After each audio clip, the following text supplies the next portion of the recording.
Well, good job, StreamYards. the intro music just crapped out right in the middle of it. Good evening, everybody, and welcome to the Minions of the Zoo podcast. I got to admit, that threw me off. Episode number 1245. And let's see, let's stop being the only person here. With me tonight are Dr. Functional.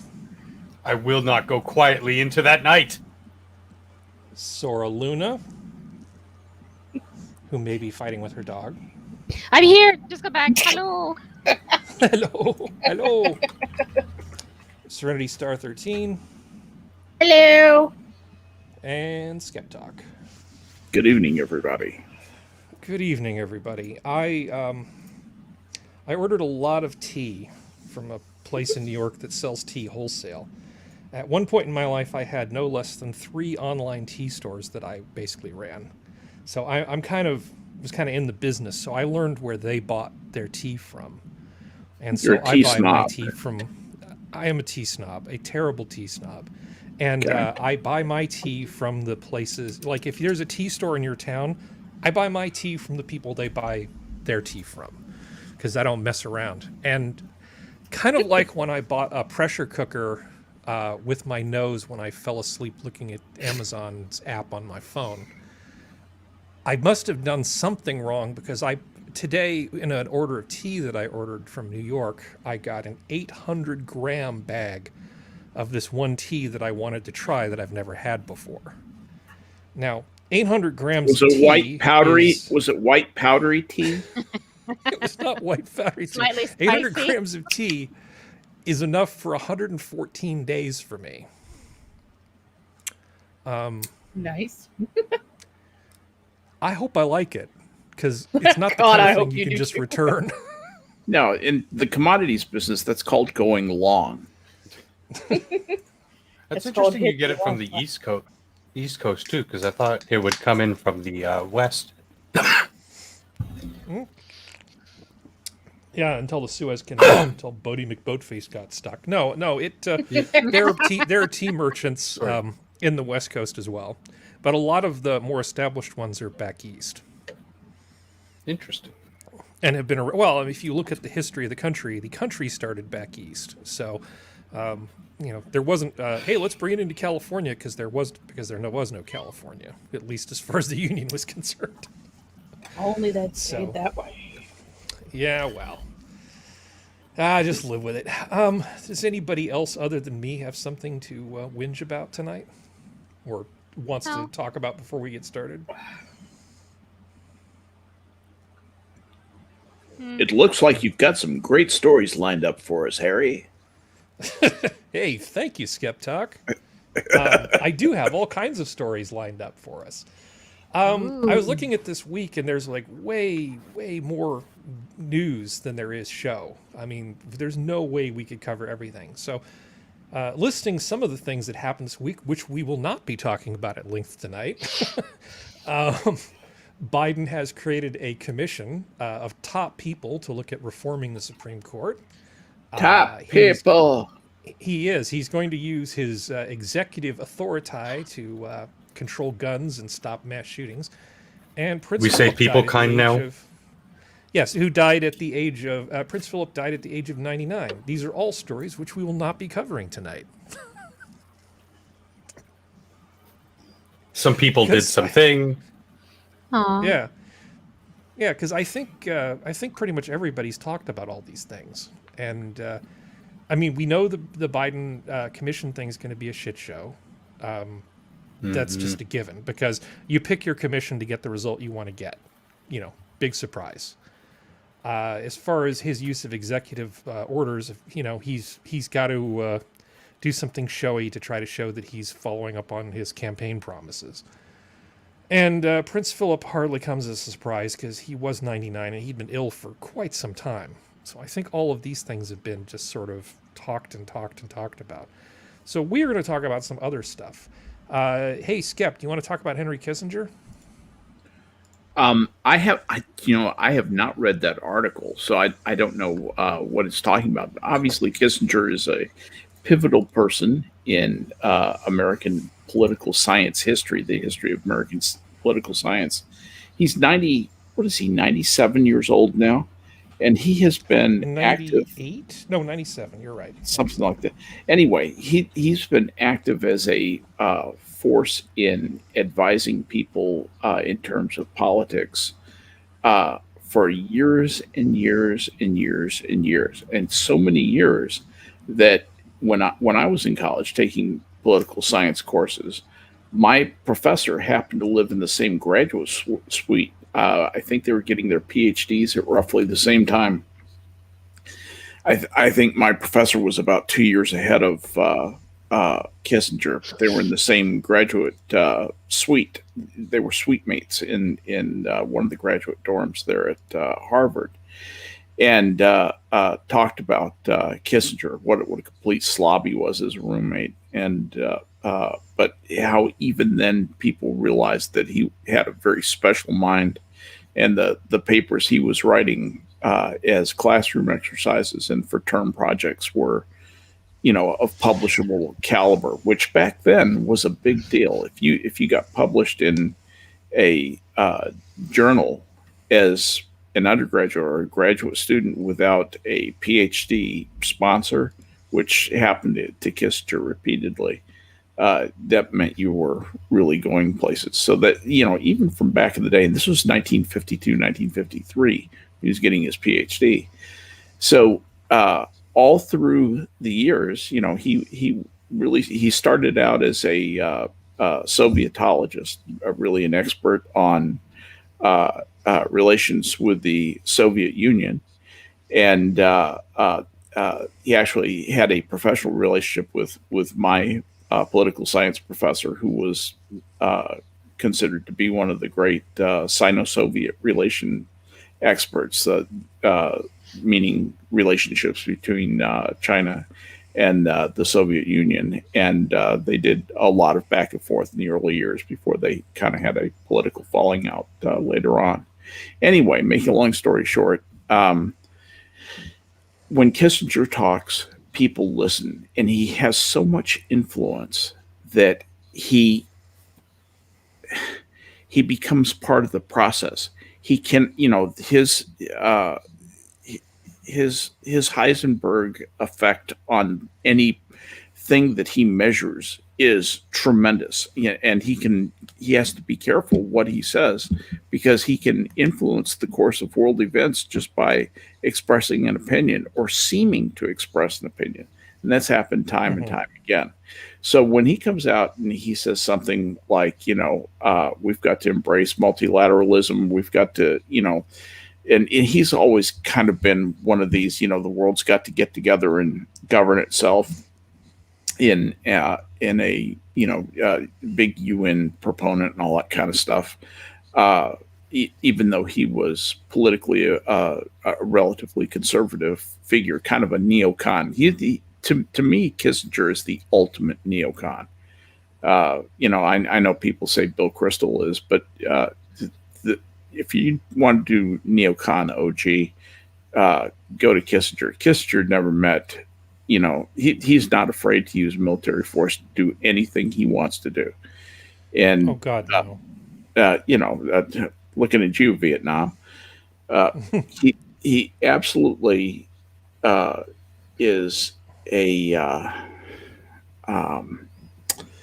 realpolitik, but not just realpolitik. He is a pragmatist to his bones. There is he may seem like an ideologue of the right, and he gets painted that way. That is absolutely not who he is. He is one of the he likes to be close to the individual levers that are influencing world events and likes to push them. That's his bag. That's why Barbara Walters just fell head over heels in love with him, was just the sheer power that he loved and liked to exercise. He likes to be the guy at the controls of realpolitik, and he has been that guy for decades. Well, just to recap, for people who aren't really familiar with him, things like mutually assured destruction, that's the kind of thing that, is that came from guys like Kissinger. Yes, And probably him specifically. So well, he's one of the major probably, proponents. Yes.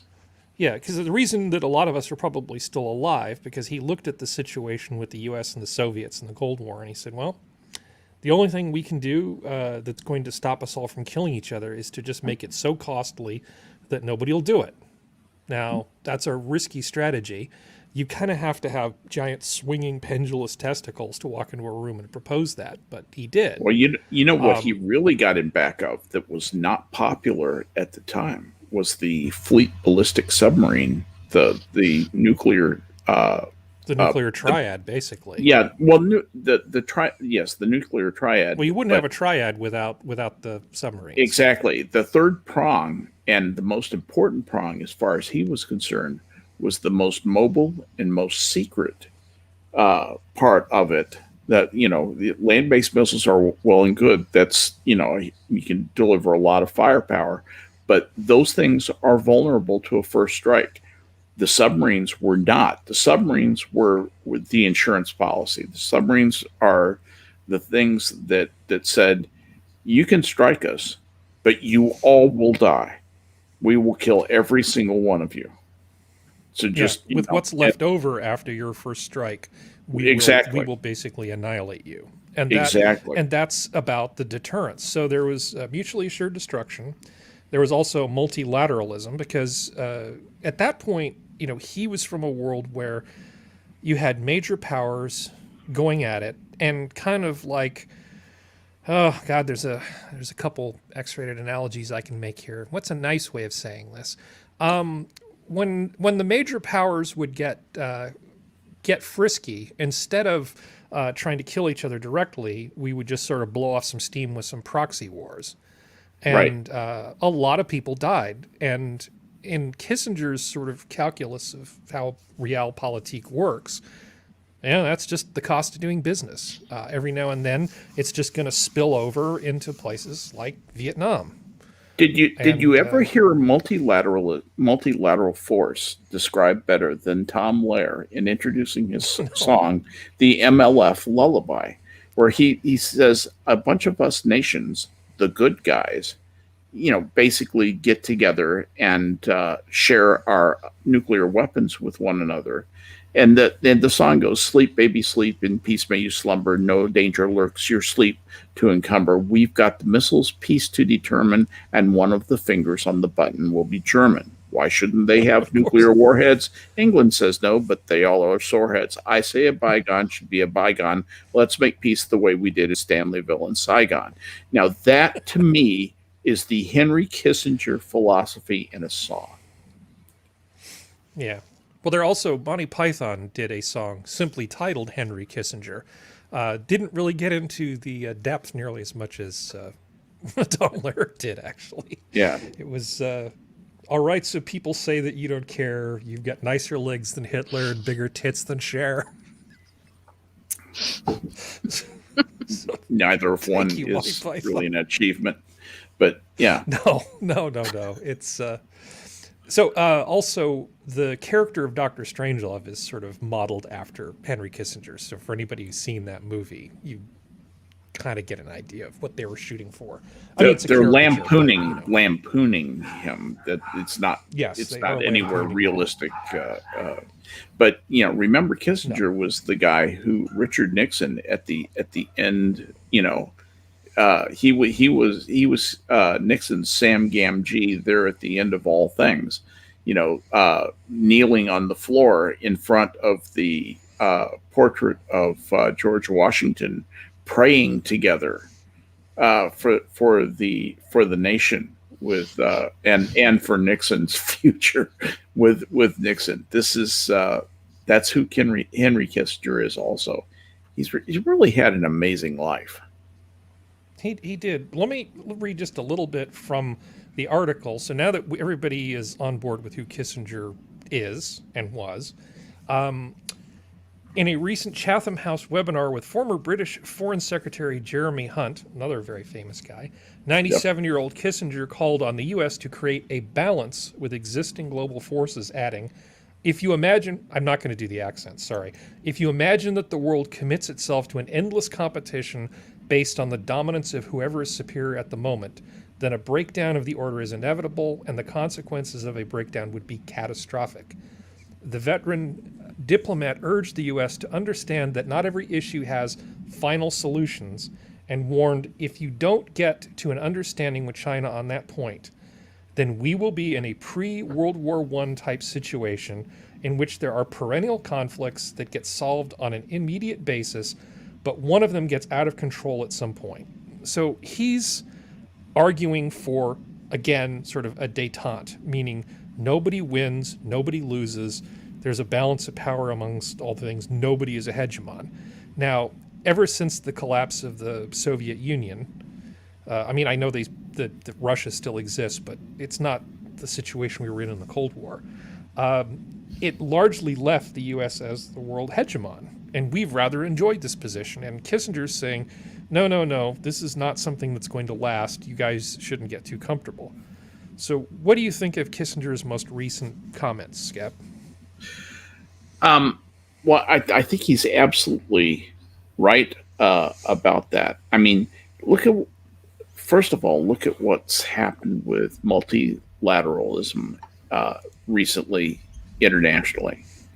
Brexit has been a problem for multilateralism because, nationalism is the opposite of multilateralism. So Britain withdrawing from the EU is kind of a thorn in their side of the multilateralists. Another one is the United States withdrawing from the Paris Climate Accord. And what that really means is they don't really care whether America is part of the Climate Accord. They care if America is going to shovel a bunch of money into the Climate Accord, because that's what that really is. Things like the WTO not being able to get its new officers approved because not enough nations can agree about that. So, that has become a sclerotic organization. The World Court finding itself marginalized by nations almost as one, saying, fuck you, we're not Belgium, we're not the Netherlands, we're not going to suborn our laws to you. We're not going to do anything you say unless it's in our direct interest. And that plus all the problems in the EU right now, where they are on the tipping point of flying apart. It has not been a good 5 years or so for multilateralism, for the international community of people who think that all the nations should come together and govern the world jointly in a cooperative manner. Am I wrong, Harry? No, I think you're right. I just, it just feels kind of weird because people in the comments who know, I mean, lots of people know about Kissinger and lots of people don't, which is why I spent so much time talking about him before we got into the actual article. And, I'm just conscious of the fact that people are busy using phrases like war criminal, right? So on the one, it is possible for me to compartmentalize and agree with Kissinger when I agree and disagree when I disagree. Right. And you kind of have to, because it's sort of like blaming a shark for attacking something like a wounded seal. It's just sort of in the shark's nature. And when he looks at politics, he's in a position where he doesn't have time to think about individuals. Or even small groups of individuals, or even things at the city level. His thinking is very much on a national and global level. And, sort of the micro view just gets lost. He's almost a Trumpian style of figure in a way. You can compare him, except for the fact he's excellent at thinking, in a broad sense, which I don't think Trump is near as deep a thinker as Kissinger is.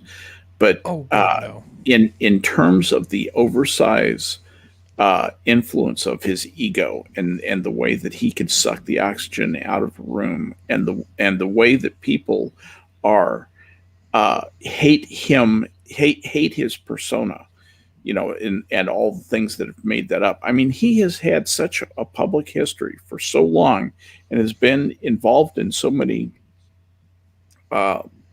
operations of the United States government, some of which didn't go so well, Vietnam, and that yeah, he's he's got a dirty uniform.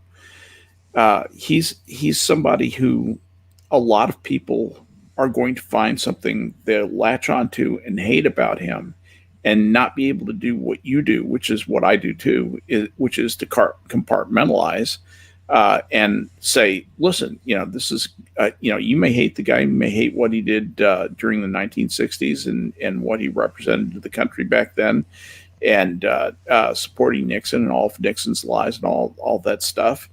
But that said, he still has a brilliant political mind and is worth listening to and evaluating on the merits what he says. So I'm curious if anybody else else has any. No, you're fine. You don't need to shut up. I'm just curious if anybody else has any questions or comments, because I don't. It wasn't Skep that suggested this article. I know somebody else did, but I don't know who it was. That was me. It may have been our Prospero, who's not here. Does anybody have any comments or questions about this? Not really. I don't, at least. Okay. Well, I like to pick articles that have long-term impact, and there's really not much more long-term than, hey, I wonder if we're all going to blow ourselves up in the next 30 years. Oh. You were about to say functional? From everything that's been said, I mean, I don't really hear any positives. You say multilateralism, I hear globalism in a lot of senses. When you have that sort of, it's a noble goal, but to me, it sounds like a pipe dream, because you can't have, in our current economic and political systems, you can't have an even playing field with the Chinas of the world, because they'll always cheat and they'll always try to get ahead. And I think, without getting too deep into it, did America not learn anything from World War II? Sometimes you have to be proactive, and not yeah, Vietnam was a shit show and a huge mistake. But sometimes you do need to be proactive on the world stage. And I think a lot of the problems we're having in modern day with China stem from and I'm not just putting this around America's neck, but the West as a whole, in not doing something about China sooner, because they played the game, but they cheated at every opportunity, and now they're dangerously powerful. And what should we have done about China? Not do business with them. No, that's not realistic. No, seriously. Why is it not realistic? Well, you can do it to Cuba, but you can't do it to China? I mean, you can't. Nixon. China's bigger than China's a lot bigger than Cuba and has a lot more implications for not doing business with them. But it's hold on a second. So hold on. Okay. Now, there were people back when Nixon met, basically brokered a peace, right, with China. We didn't do business with them very much before that, right, who were saying that, exactly that. We should not be involved with these people. And the narrative that developed out of that was, yeah, they're bad, but if we work with them, then, we're going to be able to introduce democracy into the workplaces of these things and all these great, beautiful things. All this sort of neocon bullshit is basically what they were talking about, minus the war to bring it about. So it's not an unreasonable thing to say, in hindsight, maybe we shouldn't have, etc. But I do think at this point in time, now that we're in this situation, we're kind of screwed because we're economically interdependent with them. And their rogue state of Taiwan, which, of course, I think is a separate country. But they don't view it that way. I mean, we have some serious problems. I mean, I don't... it's extremely worrisome what's going on off the coast of China right now with the warships, because we are, as Kissinger said, pretty close to one of these little skirmishes getting out of control, and then who knows if old Sleepy Joe will back down. I mean, it's not like we have the most competent leadership in the White House with their finger on the button right now. That's a good point. Yeah. Oh, God. Anyway, now I'm depressing myself. Sorry. No. It's my own damn fault. I'm the one that made the spreadsheet, so it's what are you gonna? Who can I blame? Well, like I said before, like I don't like I knew the basics of Kissinger before tonight. Wasn't really too well informed on all the comings and goings, so I learned a little bit more about that. And these are just thoughts that just kind of into my head. Damn you, You're not ads. wrong. I know, No, I really like talking about stuff like this. I don't know if chat enjoys it at all, but I really like talking about this level of stuff. Yeah. I enjoy it a lot. I would be happy to talk about the nuclear triad. When I was a kid, I read a book on anti-submarine warfare and submarine detection, just because it happened to be at hand. I thought, that sounds cool. So I started reading about it. It's actually really fascinating. The ways in which you communicate with submarines at sea are interesting and very, very unique. They communicate at very, very, very long wavelengths or low long frequencies. wavelengths. Yeah, so you bury an antenna in the ground that is very, very long. Very, very long, and very, very large. It was the one in Michigan that it took up like half a county in northern Michigan. That's where they did the long wave broadcasting from. That used to be classified. When I was in the military, that was actually classified confidential. That facility even existed. Yeah, well, I mean, it was only until recently that you could take pictures of certain radar installations, and you could come up on a paved pause site, and things might not go well for you if you did the wrong thing at the wrong time. Because it used to be that you could determine the frequencies of things like that from simple photographs, but obviously that doesn't work anymore. No. Anyway. Yeah. Anyway. YouTube censors coronavirus roundtable hosted by Florida Governor Ron DeSantis. Because it's extremely important that they basically do to every credible Republican what they did to Trump for the last few years, and try to tear all of them down.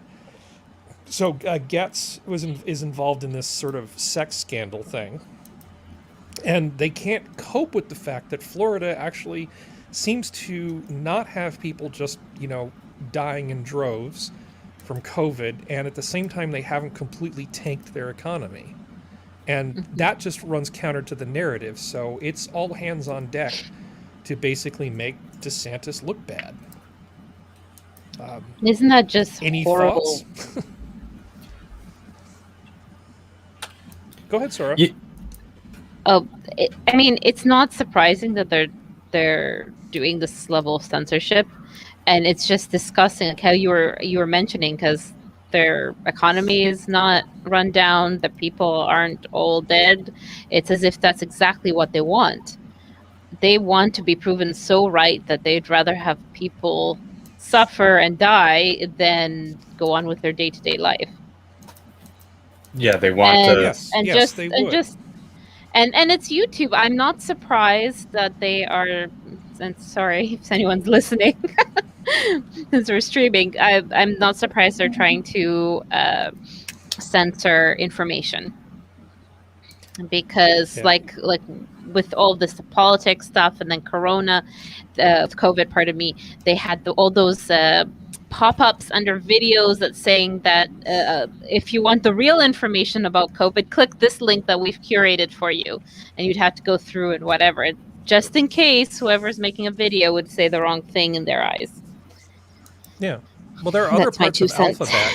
Well, there are other parts of Alphabet that actually might have people working there who would be qualified to comment on these things. But that's other parts of Alphabet. YouTube is a system, a huge distributed system for storing and publishing streaming video, as well as it has like a comment system built into it. So there's like this sort of messaging thing built in. That's what YouTube is. Now, that's a great skill set to have, but it does not mean that you have the same skill set as Dr. Jay Bhattacharya of Stanford University, who is one of the 3 authors of the Great Barrington Declaration, which we've mentioned in previous podcasts, which is just saying that, hey, instead of shutting everything down, why don't we just protect the people who are at the most risk? Now, DeSantis was getting flack from 60 Minutes. I mean, that was another thing that happened, right? The whole 60 Minutes debacle where they tried to just do like a Daily Show style edit down of an interaction between him and one of their reporters to make him look like a fool. Or in this case, look really corrupt. And so they're going at him because the racial composition of the people who've been getting these shots is not, it doesn't have a lot of minorities. Well, I hate to break it to you, but if you start vaccinating the older people in Florida first, what do you think the racial makeup is predominantly of that age group? Old Because white there's Jews. lots of like, yeah, there's a bunch of old white Jews who've moved there from New York. Harry, this is nice. And they and they Florida's so play nice. canasta. It's so nice. Edith is going to come over later. We're going to have some tea and play canasta. That Ron DeSantis is such a nice boy. It's What a too good boy humid for my chick. hair. What's wrong with you people? I hate Florida. Exactly. It's like I thought you said you're ham, but no, that No. wouldn't make any sense. Hair. So, Hair. but yeah, so they're claiming that this is like some kind of horrible racial thing. It's like, no, we're giving the vaccine to the people who would benefit from it most first, and Because we're that not makes paying sense. attention to their skin color while we do it. Yeah. You racist piece of shit. Well, I mean, it's I kind of know, I know. like I said before we started the stream. Like I accidentally watched the news today, and they were dragging Florida. It's like, well, what? Florida has new cases. If you look at the 7-day average of cases and deaths, California and New York still beat Florida by a good bit. I thought that their infection rate was like first or second highest in the country, but their death rate was like Well, below. Their overall cases as of today is over 2 million. Their overall deaths is a little over 30, is almost 34,000 in Florida. Do we know what their deaths per million are, though, for the I can look that up real thing? quick. Hold on one sec. Because that's the number that matters. If we basically look over the Yeah. entire episode, how many deaths per million have they had? And then even if it's slightly higher, and I mean slightly, because I'm doing the Kissinger thing with human life here, sorry, you have to look at the total cost of it. The dreams and aspirations of people, the decades of work that are all just being destroyed. I mean, we're destroying, you don't have to kill somebody to destroy a life. There's other ways to go about doing it. There's the slow way. Oh, for sure. Only one I can find is per 100,000. Right. But that's fine. Where's Florida? Oh, son of a mother. Because like Sora There was it is. saying, they would the media and the Dems, this establishment cabal that we've seen, YouTube included, they would like nothing more than the Great Meemaw Massacre version 2.0 in Florida. If it bleeds, it leads. It'll just to prove them right, even though they're not right. Sorry. No, you're Well, those fine. people all vote wrong anyway, so. Yeah. As of April 8th, so like 3 days ago, for those of us on the East Coast, it was, I just had it, there it is, 157, and that's per 100,000 people. That's the death rate. That's Florida? Yep.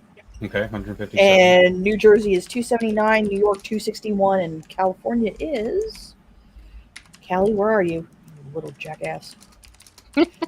There it is, 152. So California is not too bad. California's death rate matches my state. Well, there are But- people who would argue that it was the aggressive mask mandates that actually did that.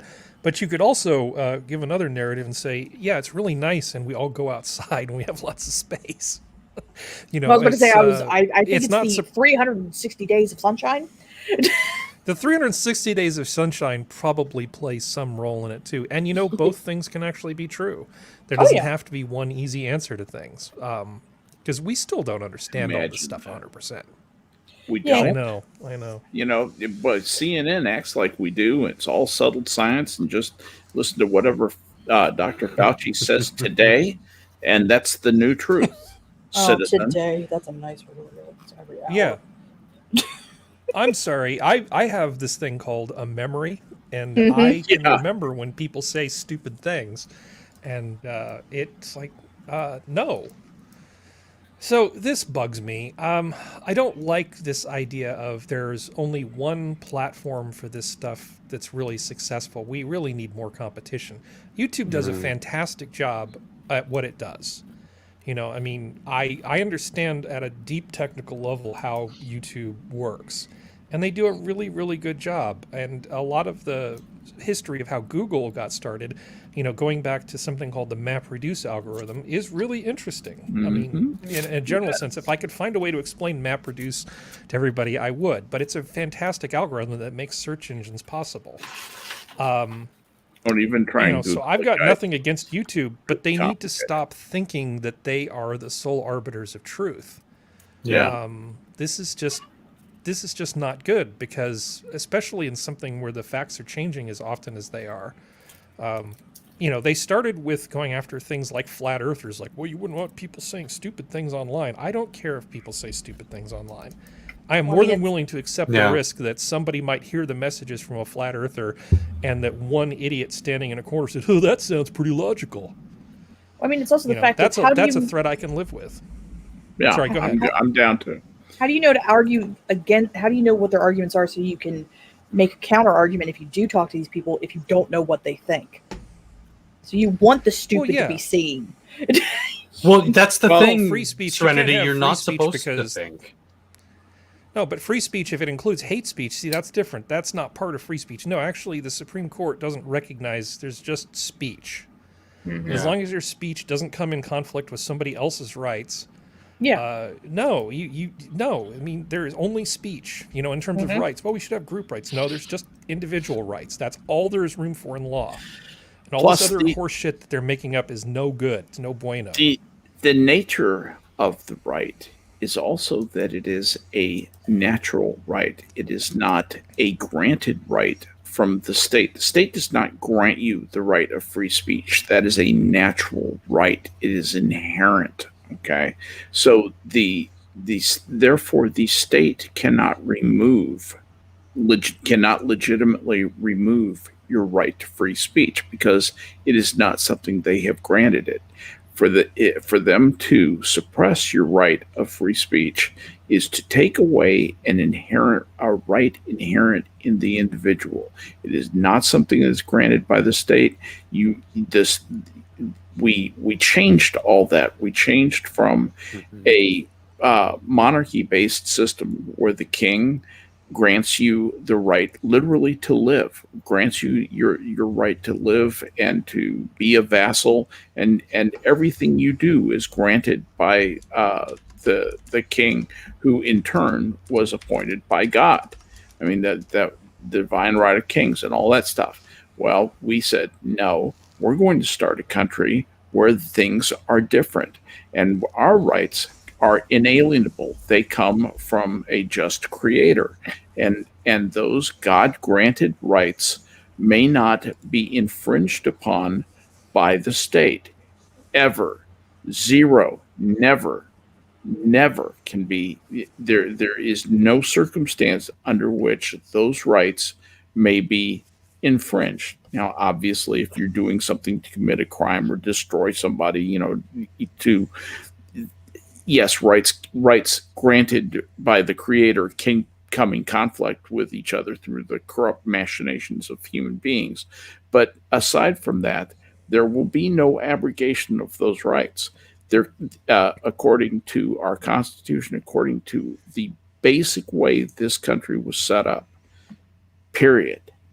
Sorry, you just need to get that out That's there. Enlightenment thinking, though, Skep. Those were a bunch of old white dudes, I believe.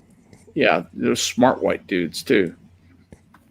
Yeah, I Good white think. dudes. How does that sound? Well, not infallible. I mean, definitely mistakes were made, and there were some ugly compromises not made at the infallible. beginning of the Yes. union, right? Of course there were. But that doesn't mean that we haven't taken the spirit of those ideas, and at least so far up until now, managed to build on them and Make the greatest country on earth. Period. Dot. and make the greatest country on earth. It's the idea that we would throw all of this away because somebody's star studies teacher convinced them that there's a better way out there. It's like 100 million plus people in the ground because of a failed ideology, and everybody wants to just chuck it all away. I'm just shocked. But anyway, Biden seems to think that there's parts of the Bill of Rights that can just be sacrificed. They don't particularly matter. They're not On a absolute. whim. Well, you know what? As far as you're concerned, they are absolute up and until the point where they are in conflict with each other. Until they're in conflict with each other, until you have the immovable force and the irresistible force and the immovable object, you don't even have to think about it. You don't have the right to screw around with people's free speech. Exactly. Full stop. Exactly. So you should start thinking about it in a different way. It is absolute as far as you're concerned, dick. Anyway. Yes. Bingo. Where are we going from here? Oh, well, let's see. This is fun, and it's related. It's almost a good segue here. Let's just copy that, go over here, do this. Almost like I knew what I was doing. Now, this article is actually a bit inflammatory, but I don't like this idea that everything that they want to do, I'll just call it a public health threat, right? It's just a public health threat. Now, the gist, there's, what's his name from the WHO. Excellent. So President Biden's Centers for Disease Control and Prevention Director has declared racism a serious threat to the public's health. Racism is a system consisting of structures, policies, practices, and norms. God, that sounds familiar. That assigns value and determines opportunity based on the way people look or the color of their skin. The CDC posted on its website Thursday. This results in conditions that unfairly advantage some and disadvantage others. So he's against affirmative action? I was just about to say that. Well, she, Dr. Rochelle Walensky here, is basically mimicking a lot of what a Biden family charity was involved in, which is looking at disparities in health outcomes across racial groups.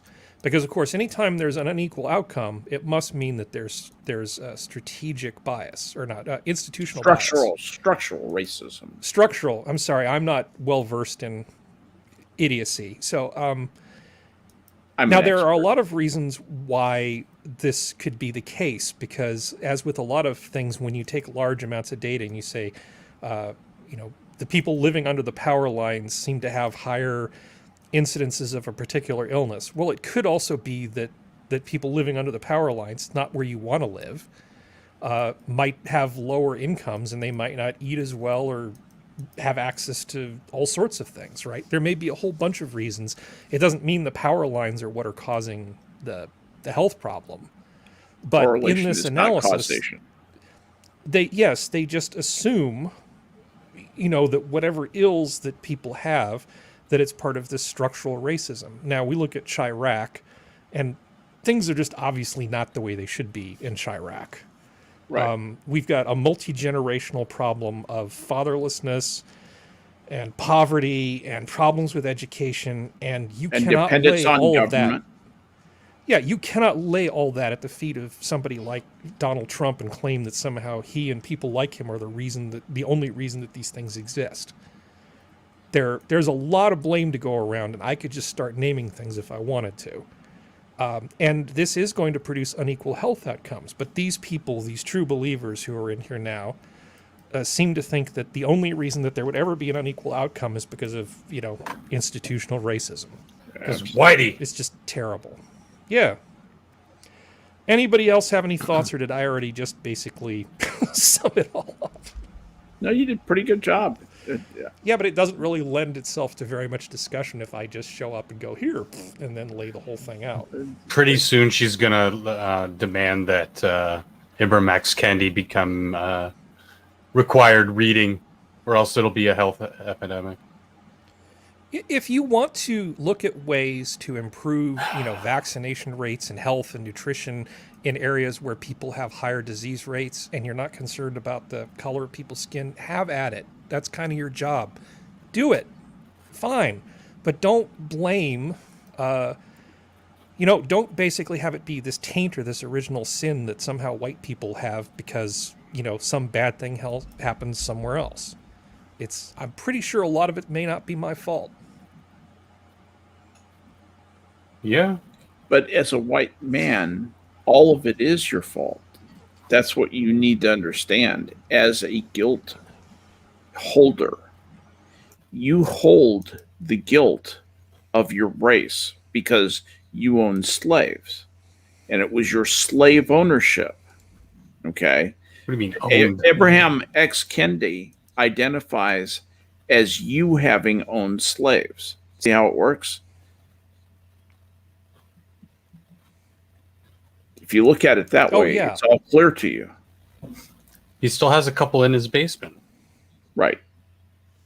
Yes, you literally hold the black man slave now.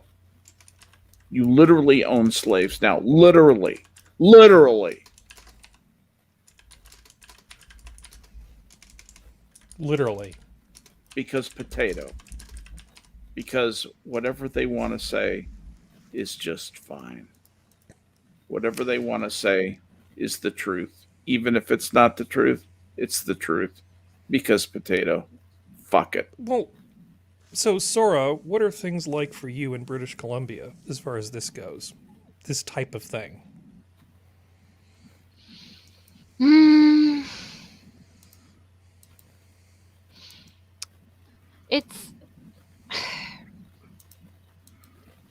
It's difficult because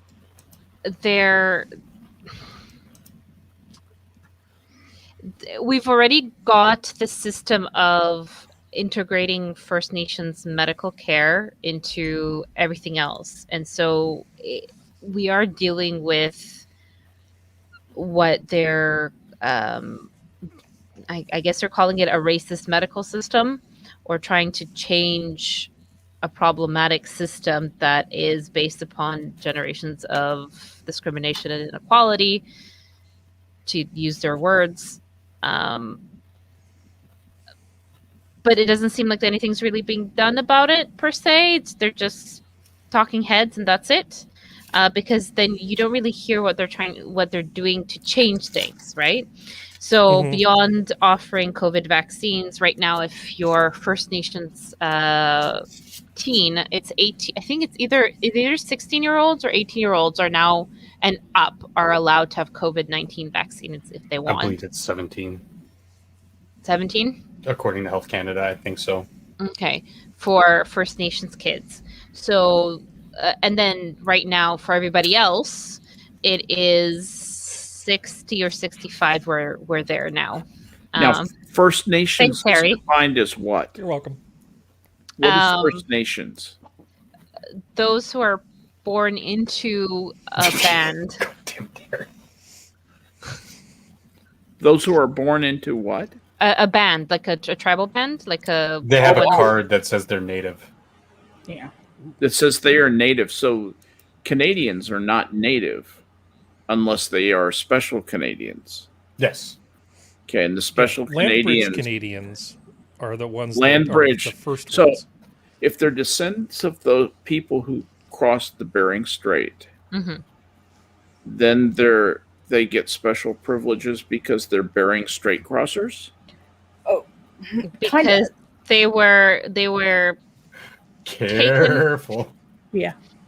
Would you? The issues is the many years of being put into the residential school systems, and without a doubt, residential school systems.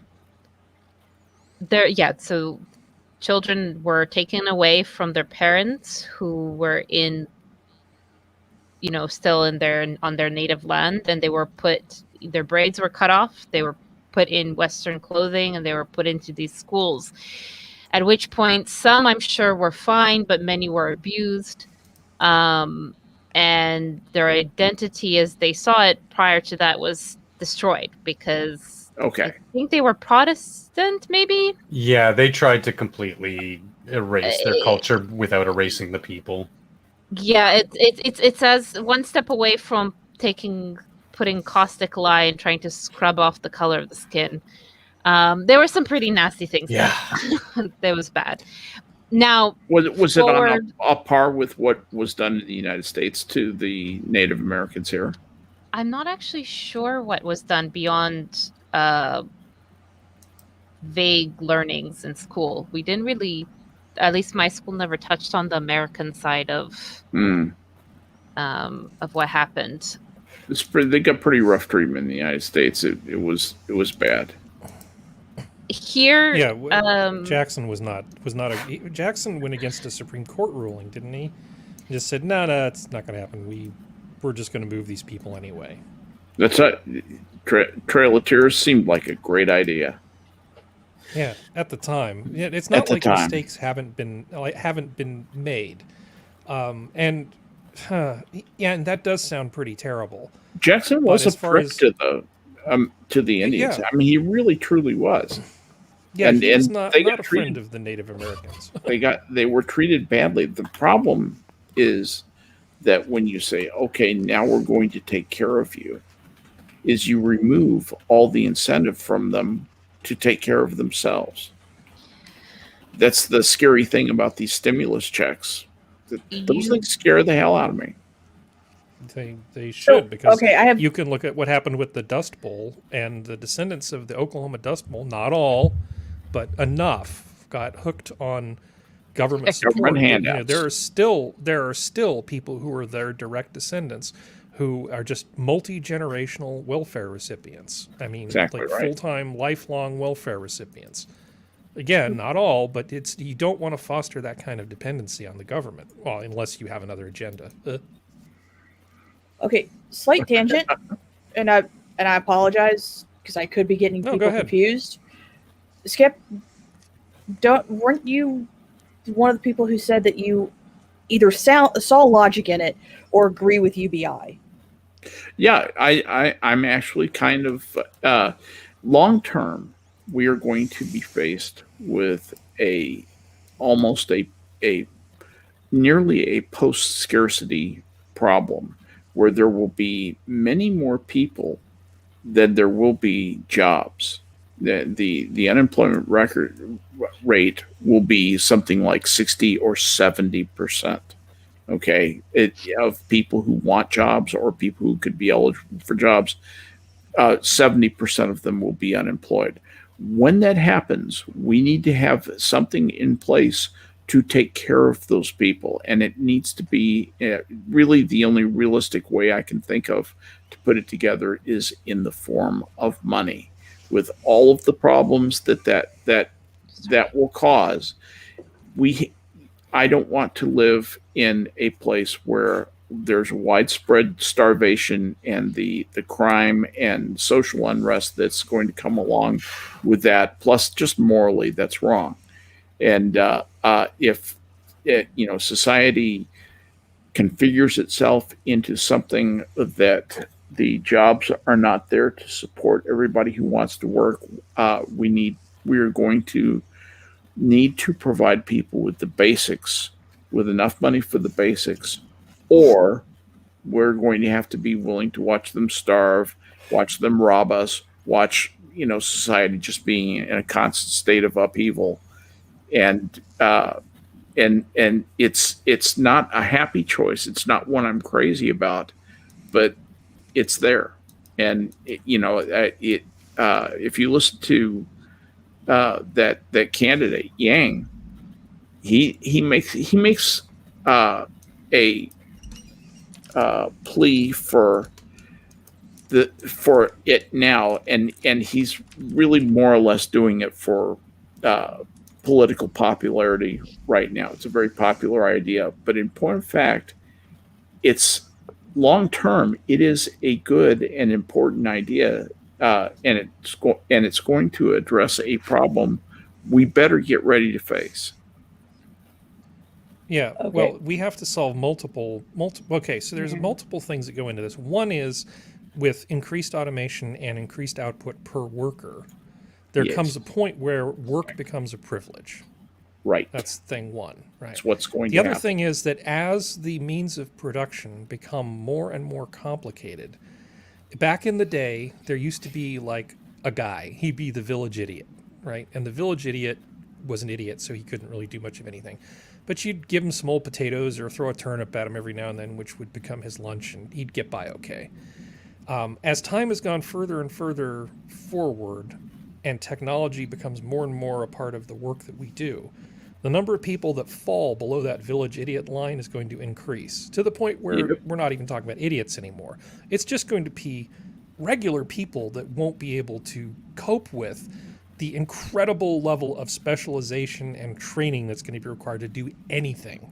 And we can't make all of them politicians. And you can't make all of them politicians, and you only need so many landscapers. Like I said, work will become a privilege. You know, the person who's really, really good at making wooden furniture, you know, using hand tools is going to be the one guy who does it, and then there's going to be It's going to be like 300 being a others that professional won't be able to sell guitarist. anything. It'll be like being a it's professional going to guitarist. Be the exactly, very exactly. best, and you can make a living at it. But this is very much the future. And also, so if it just was the United States where this happened, right, and it wasn't the rest of the world that kept up, but the United States became this great utopia, if you don't solve the immigration problem, then essentially it's like, well, we have enough money to provide UBI to all of the people who are, you know, U.S. citizens who fall in this village idiot category. Sorry. I don't know Unless a it's better the name for it. Dems, then you wouldn't need to show ID. You just get money. Yeah. Well, you just, well, you know, it's me. Well, you look just like that other guy, except with the mustache. Well, you know, that was my brother. But Can't ask you for if ID. you That'd have- be racist. if you have the entire world showing up asking for UBI, that definitely pushes becomes that a date problem. from the future to the extreme future, because you have to basically make the U.S. or the rest of the world a utopia, which is a much bigger task than just having the UBS be ready to do. I mean, the U.S. be able to do it. Yeah. Sorry, I'm just thinking on the fly here. I hope I didn't say anything too stupid. I don't know. Okay. Let's see. Where were we? I thought about this because there is the issue with sort of native populations. Like, you know, the Australians have to deal with what happens with the Aborigines. And there are all sorts of problems with the Aborigines living sort of side by side in a modern country like Australia. You know, Yeah, if that you problem's read name news is Terry outside of this- Diamantis. It's problems name is, but I mean, there's problems with, you know, like Yeah, child no, there's sexual serious abuse problems. and just all. There's serious problems that happen, and sort of dealing with those problems with the kind of relationship that the Australian government has with the Aboriginal communities is, thankfully, it's a problem I don't have to solve because it sounds terrible. Mm-hmm. Anyway, I'm at the risk of talking out of my ass too much. Where were we? Let's see. I'm talking about rights a little more. That actually went much longer than I thought it would. That's okay, though. We've got time. Kentucky law limits use of no-knock warrants a year after Breonna Taylor's killing. Now, I don't always bring up Fox News as the sources. I like to bring up some liberal ones, too. There's, you may have noticed a tiny bit of slant in this, in this headline, the way it's written. I don't know, it's subtle, but you may have picked up on it. Because as I understand it, they didn't serve a no-knock warrant on Breonna Taylor. Am I wrong? They did not. They identified themselves as police officers. Yeah, that there was a witness who was up at the time who backed it, and I think their cameras were off, weren't they? Their body cams. Yeah, I don't think there was any body camera. I don't know about that, but anyway, what I do know They were is also that fired at. they identified themselves as police officers And then got shot at. They were shouting through the door, and of course, the people on the other side of the door said, "No, they didn't." So it's they said, you know, kind of thing. Well, I know we covered this on a stream with Sanguine about a year ago. Yeah. Where we talked about this at length. But I find it interesting, again, how many of these laws and these movements seem to be started based around something that's kind of a fiction. You know, hands up, don't shoot. You know, That's a great into that perfect stuff. example. Perfect example. And you find that the truth of what happened bears no relationship to the reaction that followed. And here we have a bill stopping no-knock warrants. And just to be clear, I actually think the use of no-knock warrants should be incredibly limited to very, very specific cases. Because there's enough of this with these idiots knocking down doors and shooting people's dogs and injuring innocent people. I am totally against no-knock warrants unless they're very specific criteria that are met and a judge who's well-informed signs off on it. That's just my opinion. Yeah, don't throw the baby out with the bathwater. Let me recount to you what Wikipedia, the Everyman's Encyclopedia, says about Breonna Taylor. Breonna Taylor, a 26-year-old African-American woman, was fatally shot in her Louisville, Kentucky apartment on March 13th, 2020, when plain white, lowercase, African-Americans is capitalized, white is lowercase, plainclothes officers Jonathan Mattingly, Brett Hankinson, and Miles Cosgrove of the Louisville Metro Police Department forced entry into the apartment as part of an investigation into drug dealing operations. Taylor's boyfriend, Kenneth Walker, was inside the apartment with her when the officers knocked on the door and then forced entry. Doesn't say whether or not, they were refused entry, which is what happened. They were refused entry. Officers said that they announced themselves as police before forcing entries, but Walker said he did not hear any announcement, thought the officers were intruders, and fired a warning shot at them. You don't fire a warning shot at somebody. He fired like over their heads. But anyway, he fired fired a warning shot at their face. So, I hit him in the face to warn him, So according to officials, it hit Mattingly in the leg. The warning shot hit Mattingly in the leg. And the officers fired 32 shots in return. Obviously unfair. If only one police officer had been shot, they should only get to fire one shot in. Yeah. Walker was unhurt, but Taylor was hit by 6 bullets and died most unfairly. According to police, Taylor's home was never searched. Walker was initially charged with assault and attempted murder of a police officer, but the charges were permanently dropped on June 23rd, 2020. The Louisville Metropolitan Police Department fired Hankinson for blindly firing through the covered patio door and window of Taylor's apartment, even though his fellow officer had been hit by gunfire from the apartment already. So on September 15th, the city of Louisville agreed to pay Taylor's family $12 million and reform police practices to not be hit by warning shots fired by drug dealers anymore. I added that last part. No. Yeah, I would think that having a boyfriend who's a drug dealer wouldn't really work. She was a drug dealer herself. Really wanted to be. Yeah, she was actually professional. But they said she was trying to get her life back on track, and she was just visiting with the drug dealer who was there in her apartment with her. Yeah, just visiting. There are so many jokes I could make right now that would get me in trouble. I know. Then she was visiting, and she was a former drug dealer. There you go. What are you going to do? Well, so I don't know if we've proven that she's a drug dealer, but she was a former EMT, wasn't she? And then, so she had access to drugs in the line of her work. Yeah. And I think she was thinking about going back to doing that, but given all the circumstances, that would be kind of if there's any background check, kind of a hard no. Okay, this was what Jamarcus Glover's statement was. He said, in a variety of statements, Glover said that Breonna Taylor had no involvement in the drug operations, but that as a favor, she held money from the proceeds of the drug operations for him, and that she handled money for him for other purposes. They're not my cigarettes. I'm holding them for a friend. Exactly. So she was totally not involved with the drug dealing operation. She was essentially the banker. Well, there's no. Ah. I mean, there's actual surveillance footage from, I believe, as early to the as close to the event as a week previously, where she was at the home alone. People came in, got product. It was obvious that when they walked out with these bags full of these bricks, and she was the only person in the home. Maybe those were just bricks for building a house. They were Legos, Skep. They could have been Legos. You Could could have been obviously see through the bag, the colorful Sure. blocks. Yeah, Sure. it was Legos. It Duplos. could be colorful. Duplos. Yeah, Duplos could be colorful puzzles. Mega blocks. Who knows? Who knows what it is? Lincoln Logs. It's a sickness in this country right now that we will not say, no, look, this girl was shady. Her boyfriend was shady. They fired shots at police officers and she got her ass killed.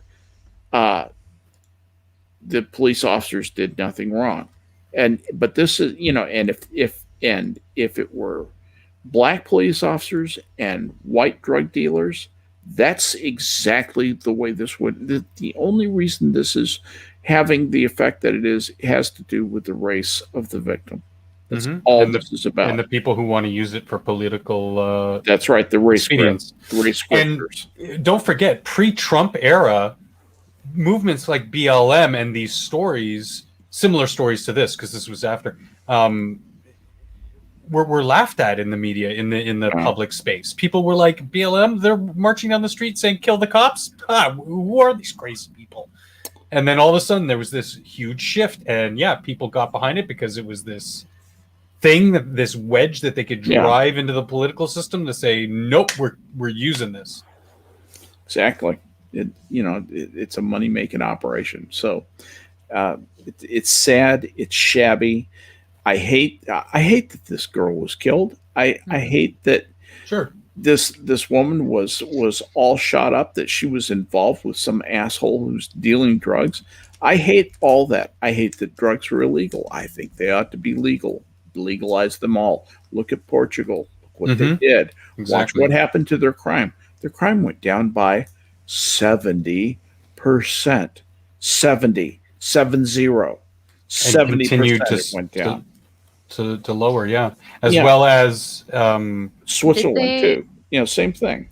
The addiction rates went down as well, which is key, because when you can get into and I'm sure people who've gone through substance abuse can tell you, once you start down a path, if you don't get some sort of like intervention at the beginning, I'm not talking like a big intervention, but just somebody to say, hey, maybe you got to slow down a little bit, that can take you on a roller coaster that you otherwise could have avoided with just a simple outlet to say, hey, I think I might have a problem. Yeah. Not for everybody, but You're right. Portugal is a shining example on the complete and utter failure of prohibition as far as drugs and the stigma of it being criminal. Now, that being said, Sora. you break the law, you got to deal with the consequences. Sora's trying to break in. What were you going to say, Sora? I was just going to ask Skep regarding Portugal. Was it a full legalization or just decriminalization? It was decriminalization. Decriminalization. There are some limits to Sora. Like, I mean, there are weight allotments. So if you're caught with like a kilo of black tar heroin in your pocket, you're going to prison. Yeah. That's like trafficking, whatever. They don't want to still, treat that as. They stopped locking up users. But That's users, the key. yeah. That's a big thing. So That's basically, if you're like, oh, you've got a blunt, that's fine, because that's personal use. So as long as it's not enough to be sharing it, they're okay, kind of thing. Interesting. They just ignore you. From what I understand. Like, oh, you have 2 grams of cocaine in your pocket. No big deal. On your way. The 26-year-old EMT. As I recall, she wasn't actually working as an EMT at the time, right? I didn't think she she had was. lost that job. But probably for stealing drugs. I would say the saddest bit about all of this is that she was this young woman who at one point had studied and had a good job, and she was in this situation and ended up dead. Yep. Yep. Like she was Poor in life a choices. yeah, she was in a trajectory that was very positive, and for whatever reason, There's pitched only up with one a loser. reason. There's only one reason she was in that situation, and that is racism. If those policemen had not set out that night to kill her with that mission in their mind, they wouldn't have killed her. Because potato.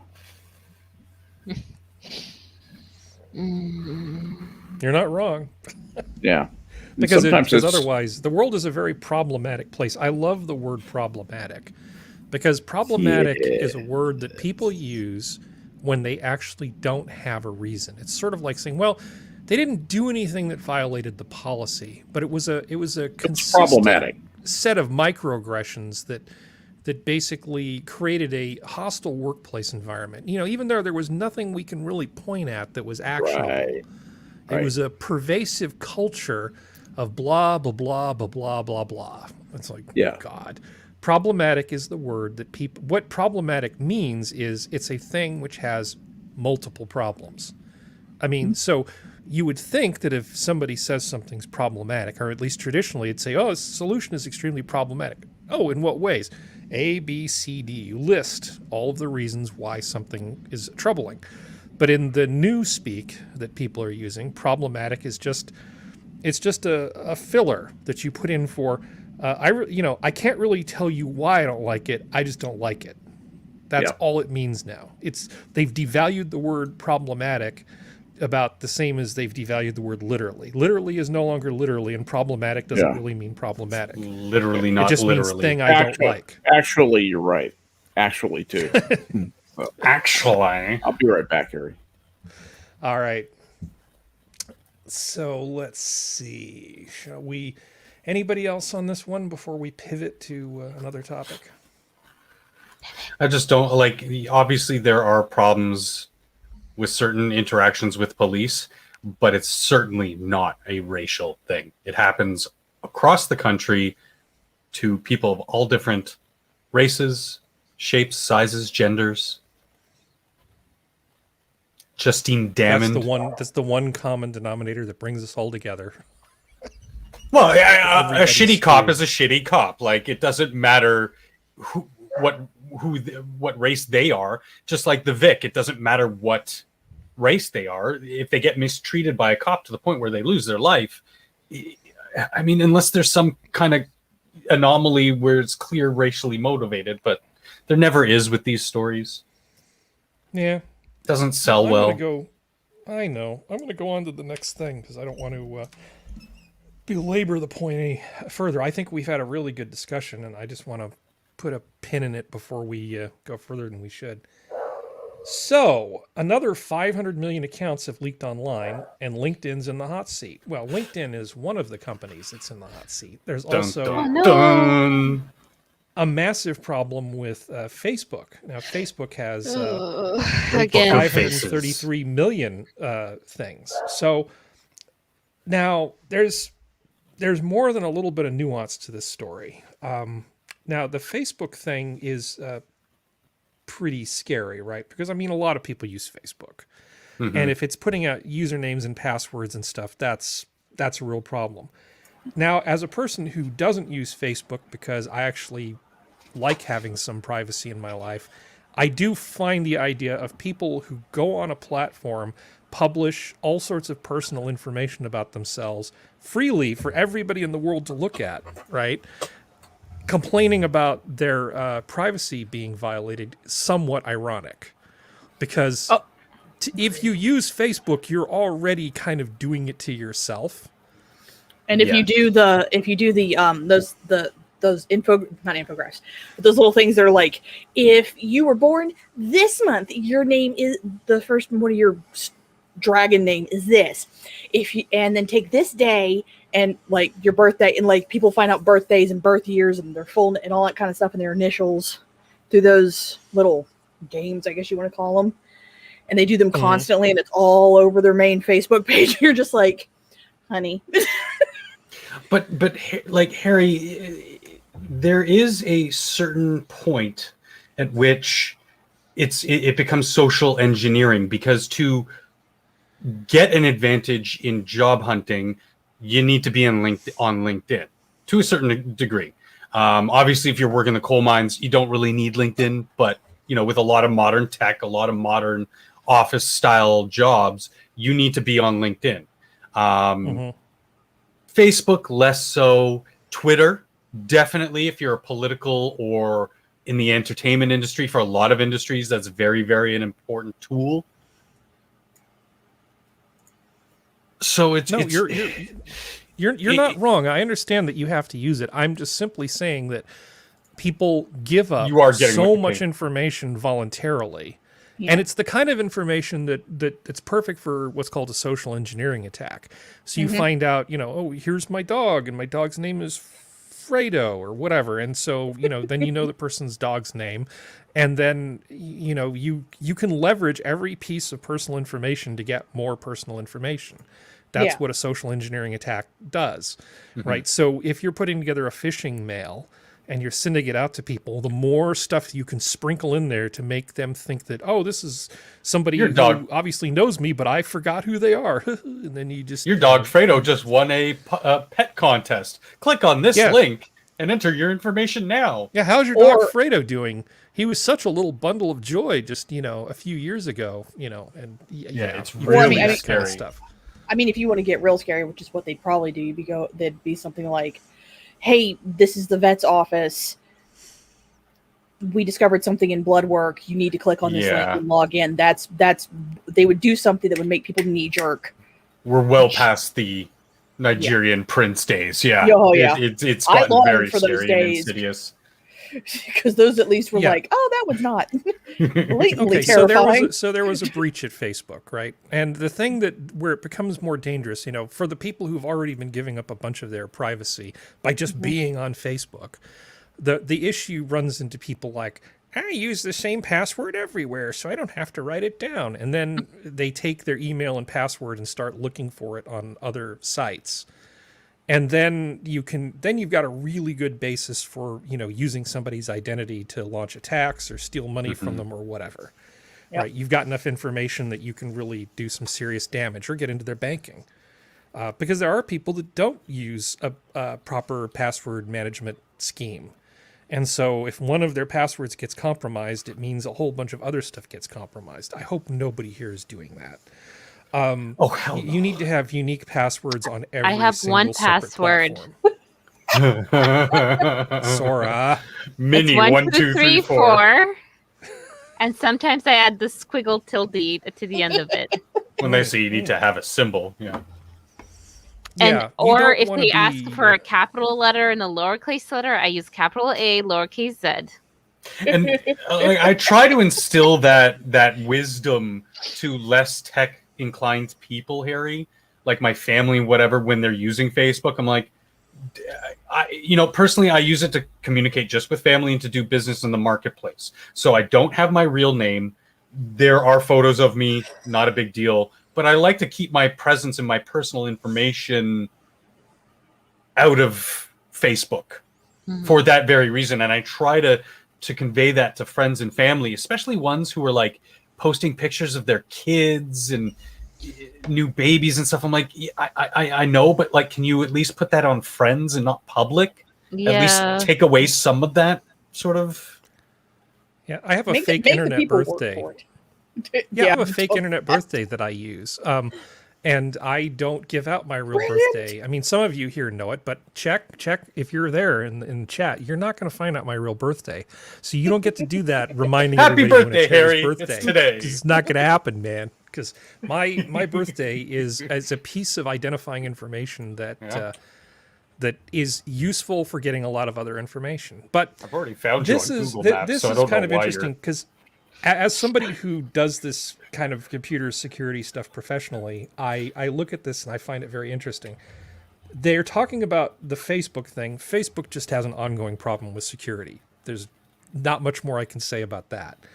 But, and part of the issue is, of course, that Facebook has apps that know how to use the API to get particular types of information. You're trading back and forth tokens that enable certain things based on your Facebook login. It's actually very messy in terms of how you deal with authorization tokens. There's a lot of little tendrils that go out into a lot of different pieces. So, I mean, I can appreciate how hard it is for Facebook to do a good job at this, but you need to get your shit together.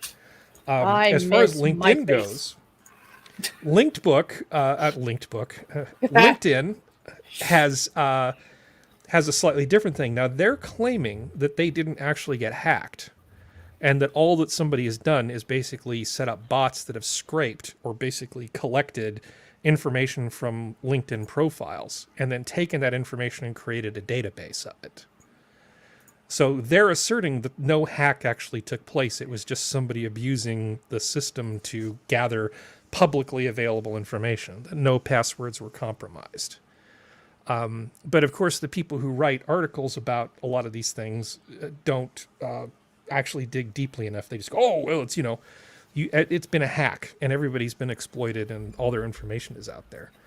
Now, I found something really cool today, even though I've been doing this professionally for decades now. I mean, for 25, I've done security stuff for about 25 years. And if you hack my LinkedIn profile, you'll see that. There is a website called haveibeenpwned.com. I have used this before. Would one of you put a link to this in the chat for everybody? Sure. Thank you. And this is a lot of fun. So you can go on here, and this essentially, there's almost no chance that you're not in one of these databases. Now, I did a check and put my phone number in. I'm not typing anything in here in case anything starts auto-completing because I don't feel like doxing myself tonight. Actually, I only use Brave for the stream, so that's not likely going to happen. But you never know. My phone number was not in there, but a number of my email addresses showed up in some of the public data dumps that have been put out there. Is Skep back? No, Skep's probably still gone. Okay. But I've already been in, in a bunch of these disclosures, including the applications for top secret clearance that got leaked from the government because somebody just had that information on a laptop. So, oh man, I've got 10 data breaches. Yeah. LinkedIn. So, there we go. I don't even remember my LinkedIn login. Same. Yeah. I think I have 2 accounts. Nothing serious. Wow, that's actually very reassuring. So when I first found this website, the Have I Been Pwned one, I put in my high school, like my first ever email that I don't even remember the password to. I haven't touched in a few years, and it's like associated with I don't know how many issues, and I'm like, oh well. It doesn't have, because like we set it up, it doesn't have any of my information. It's some like bullshit name, living in city, country's country, planet Earth, that kind of stuff is your address. But yeah, so I'm like, oh well, I'm not gonna ever bother opening it then. Now, me having typed in my information here is gonna like expose my information, isn't it? I'm on to you, Harry. This is owned by Harry to collect information to sell it to the Chinese. Get them! But luckily, my phone 0. Same. I'm that good. Well, you can always use the Tor browser to access this stuff. So I don't know what more there is to say about this, because this is one of these things where to go further in this article, we have to get into the realm of things that I don't think are going to be generally interesting to people. I just thought I'd point out that when you're reading these articles, don't just assume that the person writing it actually knows what the hell they're doing. Find sources that are better at sort of technical writing. So like The Verge is not bad, and some of the tech websites, because the mass market stuff like USA Today is all just awful. CNN, really do not believe anything you read about cybersecurity in CNN or Fox MSNBC News or any of the major things, or MSNBC, any of the major things. Start looking at like the Register and ZDNet or just anything else that at least is sort of ostensibly about tech journalism. Let's see. The next thing that we have is actually a fun thing. Sora, are you ready to talk about the zoo? It's fake. The zoo or It's the fake. pictures? Yeah, I did read all the way down in the comments. It's an April Fool's prank. Oh, well, I'm going to delete that row from the spreadsheet. Let's just make Sorry, that go I away. was getting so incensed about it too that I What was reviewing it. what was the prank? At least share the joke with us. So they basically, it was this very long, very detailed article about moving the Greater Vancouver Zoo to a park that's fairly central in the city. It's moving from a 120-acre location to a 130-acre park that's in the city, which is like it's on top of this little mountain, and basically creating like this safari-esque park. Free roaming areas, building up these balconies and that you can walk on, and it looked kind of cool, but also very dumb in a way that it's right in like one of the worst congested areas of the city, and I was getting upset because of the animals. Like, oh, why would you bring them into the city? And this is horrible. They're gonna have all this. No, it's an April Fool's Day prank. It's not even funny. It's not funny. It was written dry, and like a legitimate, like that there's funding happening. They're gonna propose stuff, everything like that. And then if you scroll all the way down after like a list of names and stuff, it just says Happy April Fools, which I missed when I linked the. You gotta give him credit though. That was involved. Like, yeah, no, it was Yeah. like a lot of people got suckered in. There was a poll. There was everything. Okay, so I just want to Nice. say, Sora, what's about to happen is your fault. Okay. Okay. Iran says nuclear program now testing new advanced centrifuge. wow, you're blaming her for the Iran nuclear centrifuge I program? am blaming her for the fact that this Damn. story, which I put off for next week, is coming into this week. Damn, Harry. before we get to the other fun thing. Let all me your fault, give Sora. you the short version of this. Yeah. Sometimes Flip when notes. somebody wants to make make weapons grade nuclear fuel, you have to basically take isotopes, which are just things that vary in terms of the number of neutrons in the nucleus, and you have to separate them. This is actually really, really difficult. In the case of something like uranium, the difference between the kind you want and the kind you don't want is actually not that great. And so, 3 like neutrons. with blood plasma and lots of other things, you have to basically turn it into a vapor and then spin it at extremely high speed. And then with a lot of technical process, you're able to separate out the good stuff from the bad stuff. And at a certain point, you have enough purity that you can actually make a nuclear device with it, which, of course, we don't want. Now, this new centrifuge that they're supposedly coming out with is basically going to increase their capacity to do this by about 50 times. And at the end of the day, this is all about politics and money. Because now that Biden's back in, they probably want another turn at the trough, the giant trough of U.S. money. Am I advising anything wrong yet, Skep? No, you're perfect. Keep going. You're exact. Yeah. That's exactly what's going on. It's exactly what's going on, ladies and gentlemen. Yeah, so whether or not this centrifuge exists, whether they actually build it, whether they refine any fuel, this just basically is preparation for the negotiation, which will be a giant pile of money for Iran to keep them from building a bomb, part 2. And Joe Biden and the rest of his top people will be salivating to go and kiss their ass. That's my prediction. Because Trump just basically said, get bent or we'll just let Mossad do whatever they want to do. No, there's a tremendous level of strategic obfuscation, as they say in the poli-sci biz, going on here. And what that is the notion that, well, you want peace, don't you? Yes. Well, then we have to give these guys a whole boatload of money. And if you say, wait, that went by a little fast, why do we have to give them the boatload of money? Oh, you must not want peace. See, that's the way all this works. And so the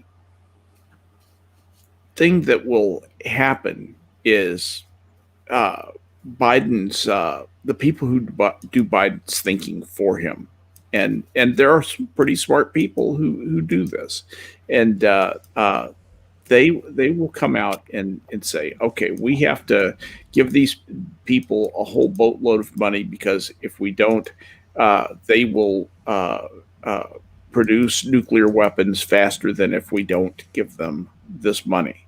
And Joe doesn't have enough wherewithal to say, well, why is that? That doesn't make any sense. He simply. What about signing? Yeah, he's kind of in that mode. He just put it in front of me. I'll sign it. I don't care about this stuff. Where's my applesauce? He doesn't. He's not really very engaged at all. I don't believe in the day-to-day hurly-burly of being the president. Quite the contrary. I think he's pretty much out to lunch most of the time and does what people tell him to. And something in the back of his mind comes up. He says, "Hey, maybe I should check on something." No, nothing. It doesn't occur to him to run things, to be proactive about anything. He's a completely reactive president when he's involved in the stuff at all. And a lot of stuff, I get the feeling, let's not bother the old man with this. And I also bet that there's a secretary up there who's really good at faking his signature. So it's a very strange and kind of a dangerous time, and the wrong people know it's a strange and dangerous time, and they know why it's a strange and dangerous time. I'm really concerned about the way things are going right now, and the ability of our government to react to a real problem. We haven't had any real problems. This administration has not had to react to anything major in the world. I really don't think that they could do much reacting to it. I think the factions would suddenly start fighting, seeing opportunities to grab for more power, and the level of sub-optimization would be so high they simply could not get anything realistic done, anything efficacious done. So anyway, it's just my opinion. No, I agree with you. Let's see. We haven't heard much from Serenity. Serenity is on. Oh, she's muted, so she may have stepped away. Nah, Okay. I was just staying muted. So For my think about what you're hearing now, and then think back to the Henry Kissinger article. And do you see a relationship between these things in terms of a way to sort of connect those two topics? I know I'm putting you on the spot. Well, I mean, it's. I mean, part of it is could go down the path of. I want to call it mutually exclusive destruction, but I know that's not the right word. No. Mutually assured discussion. Yeah, sure, that's what it was. Is what It you're was like thinking of. it's like it was one of the damn sounds. It sounds like it's going down that path, but at the same time, like Iran's Iran. Like, they've been doing this for how long at this point? Well, Not we're saying the that they world wouldn't hegemon, do anything. right? Yeah. Yeah, well, And we're it- the world hegemon, and I we're wish we trying to weren't. get them to do what we want. Now, how does that situation compare with the situation that Henry Kissinger is saying we need to be in, where it's a multilateral type of thing putting pressure on them? Because to my mind, when you look at the relationships in the Middle East in particular, and the Russians and their interests, right? If we actually had a multilateral approach to this, and we all agreed as the people who basically have divvied up most of the world pie that we really don't want this to happen, I would think that a multilateral approach involving the Russians would be a much more powerful deterrent than just us as the world hegemon saying we don't want you to do this. Well, even what Trump was doing before he left office, where he, like, the Middle East maybe wasn't going to go to full peace, but they all at least were kind of talking to each other.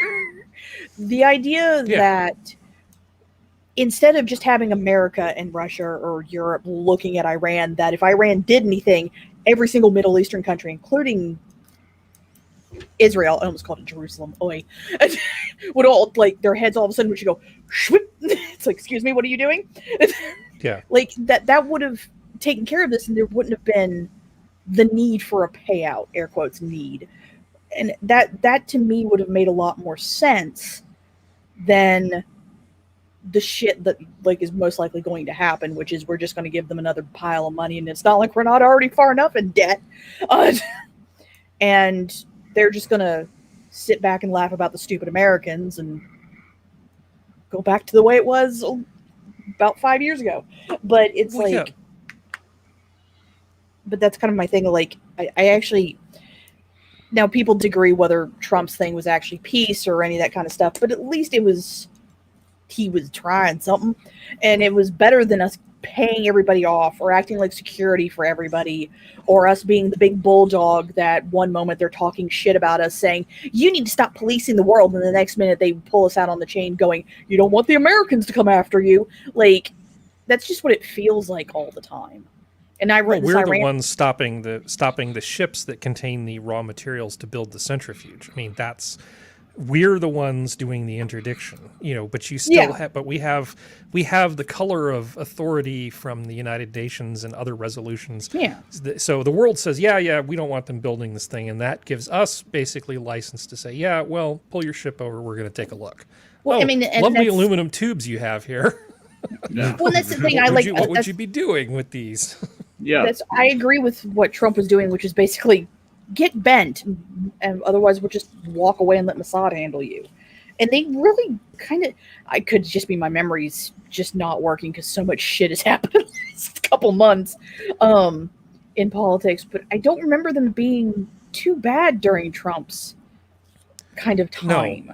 No, because he wouldn't just give, he wasn't roll over paying them protection money, which is sort of what this is. It's like an extortion scheme, and they're trying to shake down the world to get what they want. There's really no upside to them getting the bomb, because if they get the bomb, then if they got it and they were to say use it, we know who they're going to use it on.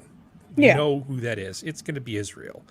But Israel, almost everybody believes, has the bomb too.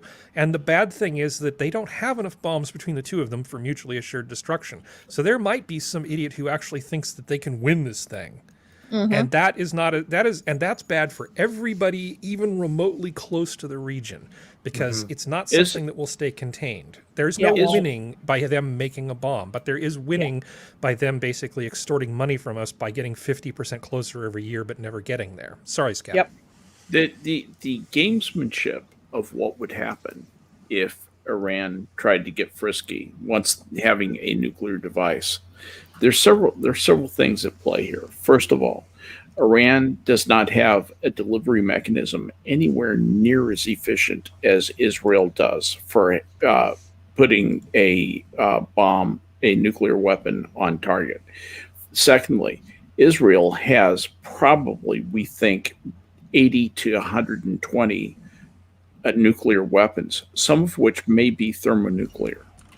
So it's entirely possible that they have a hydrogen bomb, which that's something that is between 1,000 and 1,000,000 times as powerful as the device that took out Hiroshima. I want you to think about that for a minute.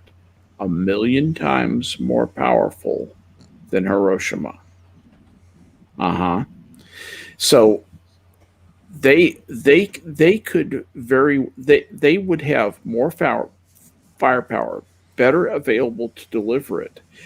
And then the topper is that they have Iran completely infiltrated in terms of intelligence. Mm-hmm. MotZ is just all over this shit. There is nobody, including our CIA, including the SAS, and the MI5 guys in Britain. There's nobody as good as MotZ is in terms of understanding what other people are doing. They may not be able to control the weather really, although I think that might be debatable. But they absolutely do know what is happening day to day at the very highest levels in places like Iran, places where they need to know.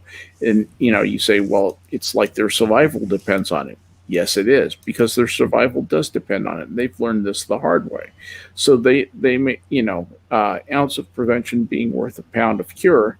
they have gone ahead and set up extensive intelligence networks that tell them exactly what they need to know when they need to know it. And if Iran actually gets to the point where they are about to even think about putting the logistics together, Israel will not hesitate to put a nuclear weapon on target, because Israel realizes that it only has one friend in the world, really. Truly, really, it only has one friend, and that's the United States. Yeah, but there, as I said, I think you're agreeing with me that there's no upside to them actually having a bomb. Oh, and that this absolutely isn't about not. actually Absolutely getting not. a bomb. No. There's This is just about no way getting that money. works to their advantage. This is about getting a nuclear agreement with the United States, wherein we shovel tranches of money at them. That's what this is about. And relying on it's about the money as or you something as good as money. It's going to be something Power. either money or some other fantastic prize. That's all this is about. Yep. So I'm just saying, when you read these articles, just think about who gains from this sort of thing, and you'll realize that a lot of these articles, the people putting these articles out, all they're trying to do is scare us, the people who read these things, so that we'll give them money. Everybody just wants money. Money. Just Yeah, I follow Money! Yeah. Well, I mean, it's Sorry, also the anyway. whole. the power. Well, it's also the fact that it's to give money, but it's also this way when it does happen, people go, well, there was no other choice. It's like, no, there's always a choice. You may not like your choices, but there's always a choice. Mm-hmm. And that's Yeah. kind of the thing that always makes me aggravated with this kind of stuff, because it doesn't really make me mad anymore. It's aggravation and frustration is that there's choices on how to deal with the stuff that's happening between Taiwan and China. There's choices to deal with how shit's going on with Iran, everything. But it's just, for whatever reason, I don't know if it's just staying the course because we've always been like this, like being the world like watchdog or guard dog or whatever you want to call it, or just the big dog on the end of the chain. Well, we're the world police. Yeah, the world police, because Oh wait, I have a people graphic for that. are so used to us doing that, and we are so used to doing it that's just what we default us. to. And it's like, maybe we need to stop defaulting to it and just go, all right, fine, do it. We'll wait. Yep. Because that's basically what Trump did with a lot of this stuff. It's like, all right, go ahead, go on, come on, do it. If you want to do it. And most of I the don't time, think they that didn't stopped us from stopping ships, though. I can't remember if that Yeah. happened during Yeah. the Trump administration. Well, I mean, So and you can call their bluff and stop their ships with it, have the supplies and inspect them. yes, You can do both. You don't have to do just one. We are a big enough country. We can do more than one thing at a time. and and that's the thing, though, is like it made things at least a little bit better to stop being the savior of the world in a weird sense, because it's like, I know we're not, and I'm not saying that we should ever look at ourselves that way, but the issue is that the people who want to think they're doing good in the world will convince themselves that that's what it is, that we are the ones that are doing the best thing for this planet. We know better than everyone else. It's like, no, we fucking don't. We are a teenager compared to the age of many of these other countries we're dealing with. We're an idiot teenager, and idiot teenagers make idiot decisions. And it's like, I preferred if we just kind of pulled back from a lot of stuff and just said, all right, go ahead, do it. Well, I you think mentioned we should hold back from extortion, but I think we've actually Yeah. done quite a bit to make the world a better place. And I can totally understand the neocon mindset. I can understand why somebody would think that, as awesome as we have been, that we should use ourselves as a force for good to restructure the world. But it's one of those things that absolutes are sometimes, unless we're talking about inalienable rights, there aren't very many absolutes out there. Yep. We cannot fix the world, because the main problem is we're not prepared to break it to the point where we could fix it for real. Well, I mean, We did a it's like very, very good job of fixing Japan after World War II. Yeah. We turned them into an economic superpower. And there's a whole other discussion about what we did to help reconstruct post-war Japan. I know some of it, and I bet Skep does too, and there's probably a bunch of research we would need to do that properly. But I mean, it's kind of this whole thing is kind of like people like kind of like how drug addicts are. It's like no, I can go without that. I'm fine. And it's like I've always kind of been in the mindset, and I know it's a stupid thing to say, and I know a lot of people disagree with me. I kind of wish we'd pull like an ancient China and just kind of pull ourselves completely back to our own country and just say, fix your own shit. And yeah, but we don't want to be pre-World War II United States I know. either. That's the other thing. It's a question of balance. We certainly don't want to respond to sort of empty extortion schemes like this, because I think it is an empty extortion scheme. Like I said, there's no upside. And there are other times when we just have to say, no, we're just not going to let you do that. Yeah. And knowing when you do one thing and when you do the other is where the real smarts come in. I mean, it's also recognizing the fact that one day you will be wrong. Oh, you have to accept the fact you're going to be wrong. There's no way you can't be. You're going to make mistakes. I mean, even Churchill made mistakes. Yeah. But he managed to set something into motion. Like he decided, we're going to divvy up the Middle East this way. And you know what? It didn't last forever. You know, it doesn't really matter. It lasted for a hell of a long time. The amount of influence that man had was insane. Not Prospero. Functional is desperately trying to say something. Whoa. I just keep talking. I don't know whether to be insulted or you should feel grateful. Complimented. I'm by no means an expert on, the geopolitical climate, especially in that region, but what it seemed to me, what Trump's sort of attitude on it was yes, I genuinely believe he wanted to withdraw militarily Serenity, but he wanted to play ball with these people and say, look, you play nice, we all get rich. Well, I get richer, you can get rich too. Well, yeah, no, that kind of stance I don't have a problem with. Yeah, but that's the good kind of American influence through culture, influence through try to instill them, free market capitalism, so that you can plant those seeds and they can slowly maybe see that, hey, not only are we getting rich, but now the people who we really didn't care about before are getting rich, which means they're making us richer. So maybe we can keep this thing rolling and everybody can start benefiting. And obviously they're not thinking of this, but then the cumulative effect over so many years is that even the lowest of the low get to a point where they're much richer than their parents or their. Are you supporting trickle-down economics? Sweet Jesus! No, I'm kidding. I do like me some free market capitalism. Yeah. Good Christ, man! I am a liberal after all. Oh, I do like liberals hate that. No. Actual liberals. Yeah, real liberals. Not your American version of liberalism. Like, hello, English language, learn it. Regressives. But we can look forward to the Milton Friedman appreciation stream. I'm sure Charming Cthulhu will enjoy that. We have one more article to cover. If you're up for it, and this is a fun thing, and hopefully this one is actually real. Shut up! You just mentioned John Locke. Shut up. Here, I'm sharing a link to the actual artist profile, Damn, of the collection of photos in the private chat.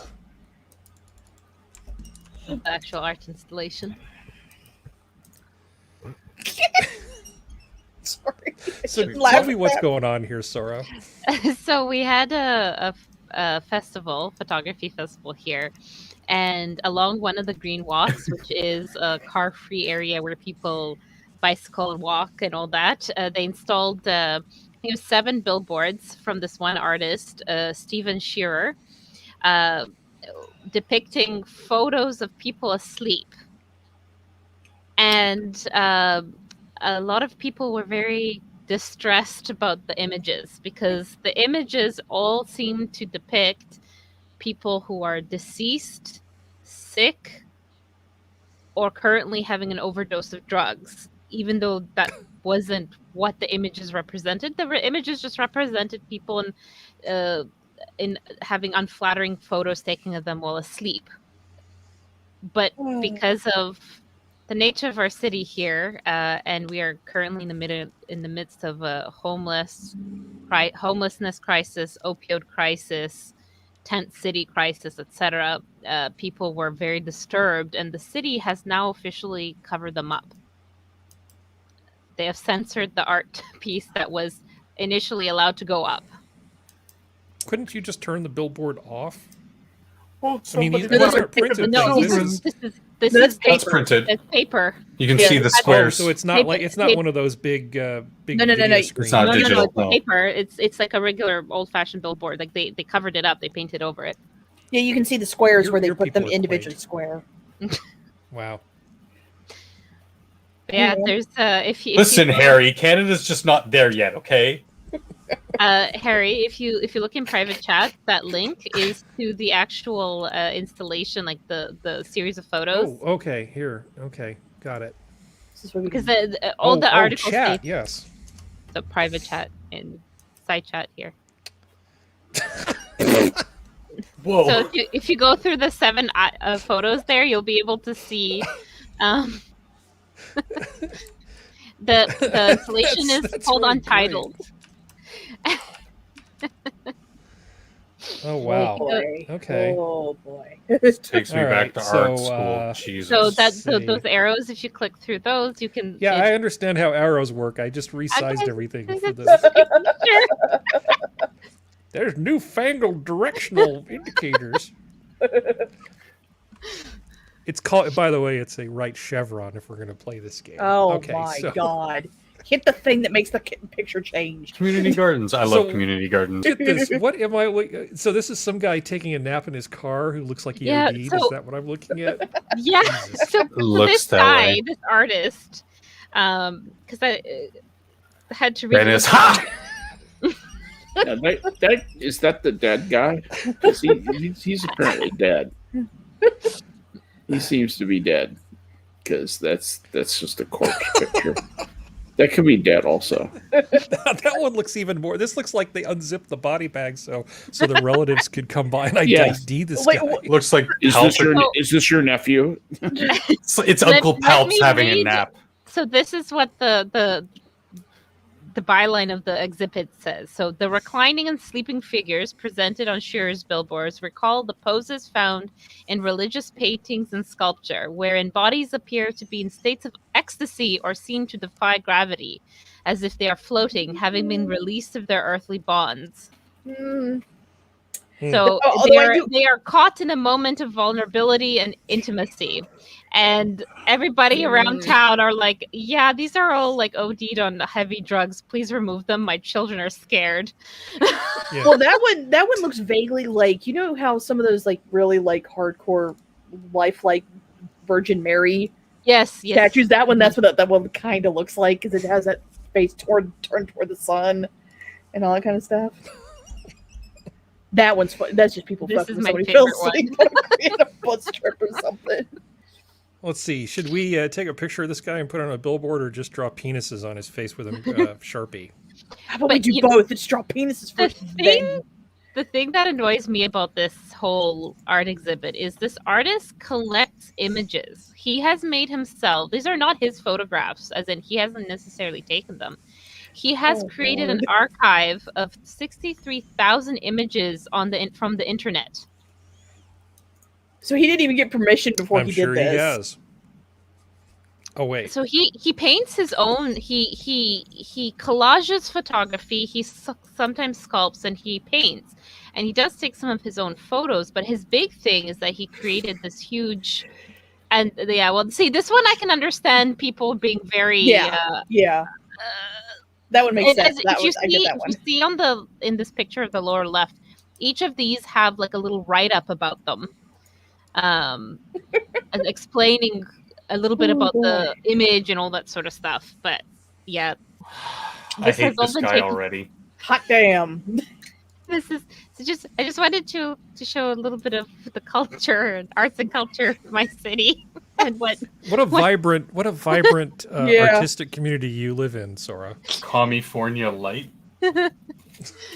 I Woo! I Just didn't a even little know it was politer. a thing until The heroin I found out. addicts say sorry when they stab you. Well, I mean, we did talk about mutually assured destruction and a bunch of other stuff earlier, so I think this is a good palate cleanser. And rather than start anything else, I think I'm going to go ahead and call it. Does Yeah. anybody have any final thoughts for the evening? I usually can count on Skep for something.